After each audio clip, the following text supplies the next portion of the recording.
Herkese tekrardan merhabalar. Videomun başında da dinlediğiniz ve gördüğünüz gibi bugün sizlere şöyle çıtır çıtır harika bir sokak simidi tarifi hazırladım.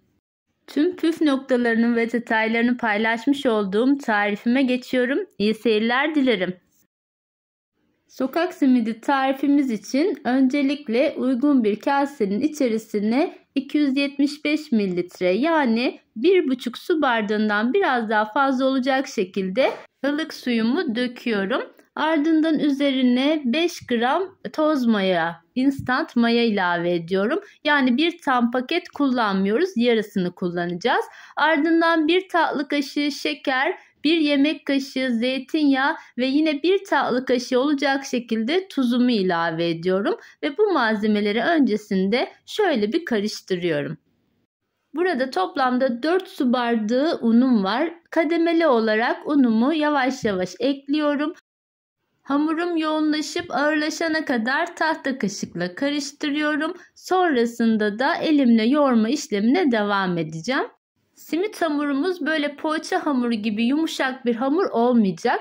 Biraz böyle orta sertlikte bir hamur yapmamız gerekiyor. Şimdi kalan unumun da tamamını ekledim ve tekrar karıştırıyorum. Artık hamurum güzelce yoğunlaştı.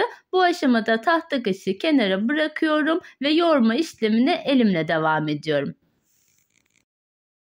Her unun markasına göre alacağı su miktarı değişeceği için bu aşamada sizlere önerim ununuzu yavaş yavaş eklemeniz. Benim bu yapmış olduğum tarifte 4 su bardağı yeterli geldi ama sizler de kontrollü olarak ununuzu ekleyebilirsiniz. Şimdi tezgahımın üzerine aldığım hamurumu tekrar böyle çekiştire çekiştire yoğurmaya devam ediyorum.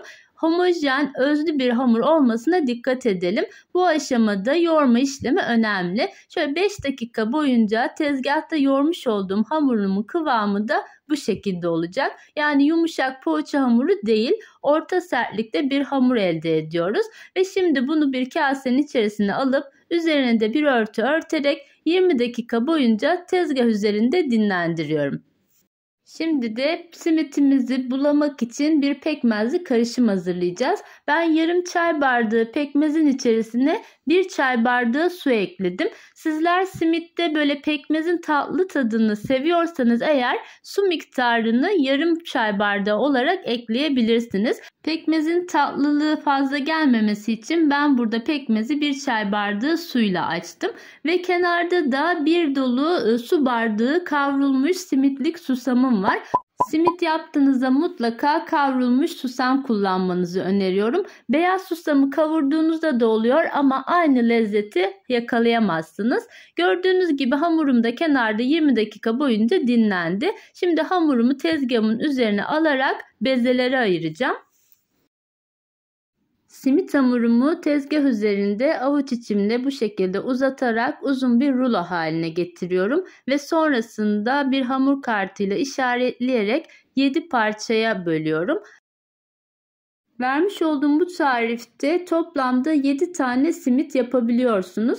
Ben bir tanesini airfryer'de pişireceğim için tepside 6 tane, bir tanesini de airfryer'de pişirmek için yaptım. Bezelerim yaklaşık 105 gram ağırlığında. Sizler de her bezeyi eşit olarak ayırmaya özen gösterin. Bezelerimi bu şekilde tezgahta küçük uzun şeritler halinde yuvarlayarak hazırlıyorum. Dilerseniz bu hamuru 120 gramlık bezeler halinde toplamda 6 tane simit olarak da hazırlayabilirsiniz. Şimdi bu uzun şeritlerin üzerini tekrar kapatıyorum ve 5 dakika kadar dinlendiriyorum. Ve sonrasında dinlenen hamurumdan bir tane alarak simitime şekil verme işlemine geçiyorum. Tezgahımızı hiçbir şekilde unlamıyoruz. Bu şekilde avuç içlerimizle böyle parmak uçlarımızla böyle ortadan başlayarak kenara doğru ilerleyerek simit hamurumuzu incecik uzun bir şerit halinde uzatıyoruz. Bu uzun şeritin böyle her yerinin eşit olmasına özen gösterelim.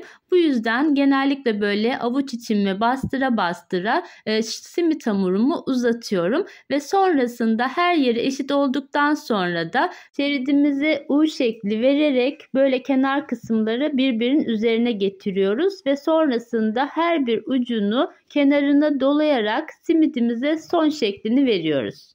Bu yöntem çok pratik bir simite şekil verme yöntemi. Sizler de bu şekilde yaparsanız kolaylıkla şekil vermiş olacaksınız. Tüm bezelere aynı işlemi yaparak bu şekilde şekiller vererek kenarda bir tepsinin içerisine alıyorum. Şöyle bir tane daha yaparak size yakından şeklini nasıl verdiğimi göstermek istiyorum. Böyle U gibi uzattık. Sonrasında her iki ucunu tersi yönünde çevirdik ve her bir ucu da kenarından dolayarak orta kısmında uçları birleştirdik. Mutlaka bu uç kısımları da böyle iyice bastırın ki açılmasın. Şimdi bunu da bir kenara alıyorum ve tüm bezelerim bitene kadar aynı işlemi yapmaya devam ediyorum. Tarifimi tam da buraya kadar izleyenler için küçük bir hatırlatma yapmak istiyorum. Kanalımı ilk kez bu videom sayesinde izliyorsanız ve kanalıma hala abone değilseniz abone olmayı ve tariflerimden önceden haberdar olmak için de bildirim zilini açmayı unutmayın lütfen. Evet, 7 tane simitime şekil verdim ve tepsinin içerisine aldım. Şimdi sıra geldi pekmezli karışımı bulamaya. Kenarda önceden hazırladığım pekmezli karışımın içerisine öncelikle simitimi batırıyorum. Her yerine güzelce pekmezi bulaştırdıktan sonra simitimi kavrulmuş susama buluyorum. Kavrulmuş susamı önlü arkalı buladıktan sonra şöyle simitimi elime alarak orta kısmından güzelce genişletiyorum. Simitimizin kenar kısımlarının her yerini eşit yapmaya özen gösterelim. Susamların döküldüğü yerler varsa da tekrardan susamın içerisine batırarak susama bulayalım ve yağlı kağıt serili olan fırın tepsisine yerleştirelim. Elinizin çok susama bulaşmasını istemiyorsanız videoda gördüğünüz gibi önce pekmezli suya batırarak simitlerinizi sonrasında susama bulayarak bu işlemi yapabilirsiniz. Ama mutlaka bu şekilde güzelce her yerini genişletmeye özen gösterin. Kavrulmuş susamı daha genişçe bir dikdörtgen borcamın içerisine dökerseniz aslında bu işlemi yapmak daha pratik oluyor.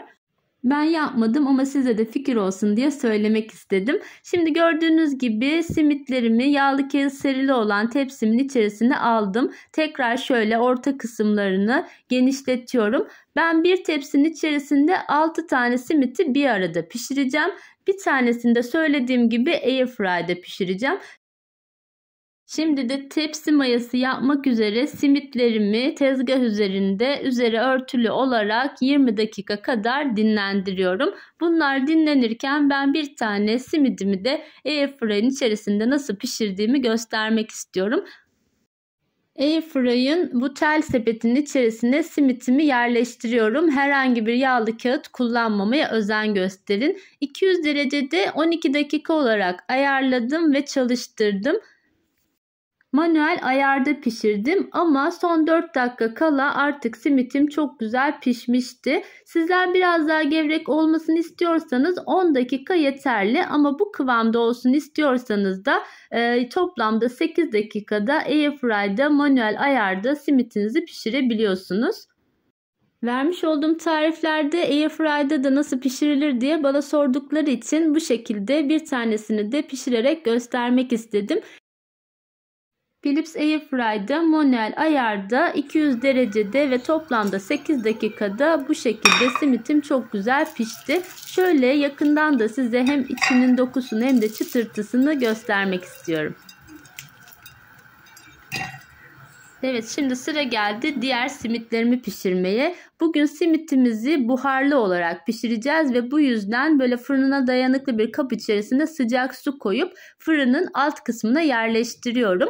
Yapmış olduğumuz bu işlem sayesinde simitlerimiz böyle çıtır çıtır pişecek. 250 derecede önceden ısıtmış olduğum fırının orta kısmına simitlerimi yerleştiriyorum. Alt üst ayarda pişiriyorum, fanlı ayarda pişirmiyorum. Sokak simitleri taş fırınlarda piştiği için lezzeti ayrı bir güzel oluyor açıkçası. Biz de evdeki imkanlarımızla bu şekilde pişirerek yine aynı sokak simidi lezzetini yakalamış oluyoruz. Evet, pişen simitlerimi artık fırından çıkartıyorum. Benim fırınımda toplamda 20 dakikada bu şekilde altı üzeri çok güzel kızarmış oldu. Şu an size simitlerin kokusunu ve lezzetini gönderemiyorum ama şöyle bir çıtırtısını da duymanızı istiyorum. Sizin de gördüğünüz gibi dışı çıtır çıtır, içi de çok güzel pişen sokak simitlerimiz oldu. Bugün sizlere evde sokak simidi nasıl yapılır paylaşmak istedim. Umarım tarifim sizlerin de hoşunuza gitmiştir. Tarifim hakkında varsa sorularınız, görüş ya da önerileriniz yorumlar kısmına bekliyorum. Tarifimi deneyecek olan herkese de şimdiden afiyet olsun diyorum. Kanalıma destek olmak için videomu beğenmeyi ve kanalıma abone olmayı unutmayın lütfen. Başka güzel tariflerde görüşmek üzere. Hoşça kalın, sağlıcakla kalın.